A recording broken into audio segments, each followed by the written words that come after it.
A thread by Carlos Osuita. For malleate. Let's talk about this. Not because this pudknocker is significant, but because this is the old Soviet way of attempting to discredit dissenters. These Soviet knockoffs do it to Donald Trump all the time. Me, myself, and you tweets. I'm not being deliberately obtuse. Within the context of what you post and I read, and from doing a small amount of research, I think you're crazy. In an earlier reply, I asked, have you ever taken LSD or been diagnosed as schizophrenic? Have you? Carlos responds, as a layman, this imitation Soviet pudknocker has no idea what schizophrenia is. Schizophrenia is a chronic psychiatric disorder that functions essentially as a psychosis. It's characterized by positive and negative symptoms. Positive symptoms are those found in schizophrenics but not in healthy individuals. These are delusions, hallucinations, disorganized speech, disorganized behavior. Negative symptoms are traits absent in schizophrenics but present in healthy individuals. It's easier to put the definition before the term. Emotionless or very limited range of emotions, flat affect, inability to feel pleasure, anhedonia, speaking much less than a healthy person, reduced speech, absence of will to do anything, lack of initiative. The Diagnostic and Statistical Manual of Mental Disorders, DSM-5, states that to be diagnosed as a schizophrenic, you must exhibit one or more positive symptoms and one or more negative symptoms for at least a month.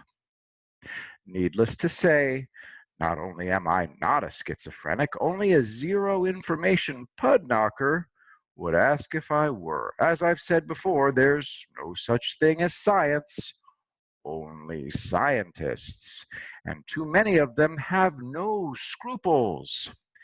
My ex-girlfriend married her psychiatrist. He's a rabid San Francisco Democrat, and now she lives in hell. She was a Ted Bundy level game player. I couldn't see it at the time. Her husband was better at it.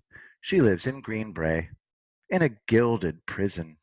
And I don't care. Pudknockers think they can upset me. I laugh because they'd die if they spent 3 seconds inside my head.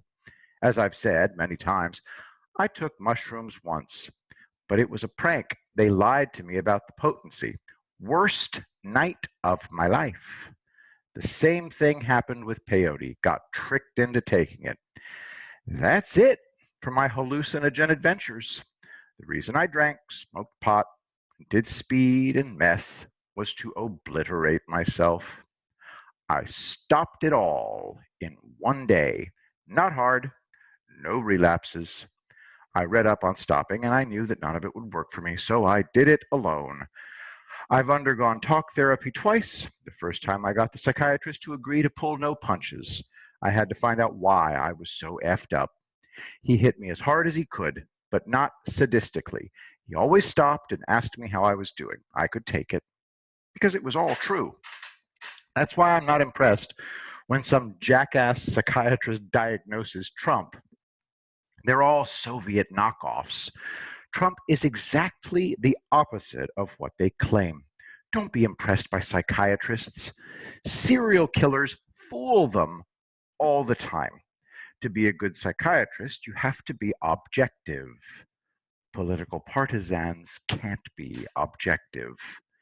People who come after me on the mental health issue base everything on movies. Not one movie villain has a real mental illness. Not Hannibal Lecter, not Joker, not the murderers of Capote's In Cold Blood. These are Hollywood inventions. The girl with the dragon tattoo. The villain is not real. He has no genuine pathology. I don't watch these movies because they're boring. When you've seen the real thing up close, none of these pale imitations can hold your attention. I watch horror movie bloopers and gag reels. They make me laugh out loud because everyone's having fun. Unlike Soviet knockoffs, I find humor in most things, never the suffering of others. Soviet knockoffs do nothing except inflict suffering, especially on dissenters. Too late, kids. You don't know what pain is, Buffalo Bill. I do. I hear you now. I hear you, shy, perpetual companion, whose deep whispers never wholly failed upon my twilight. Edmund Blunden. My entire life has been a twilight, with pain as my constant companion. So you pudknockers can't do anything to me, especially when your brains are so mediocre. Trump wins on election night. Count on it.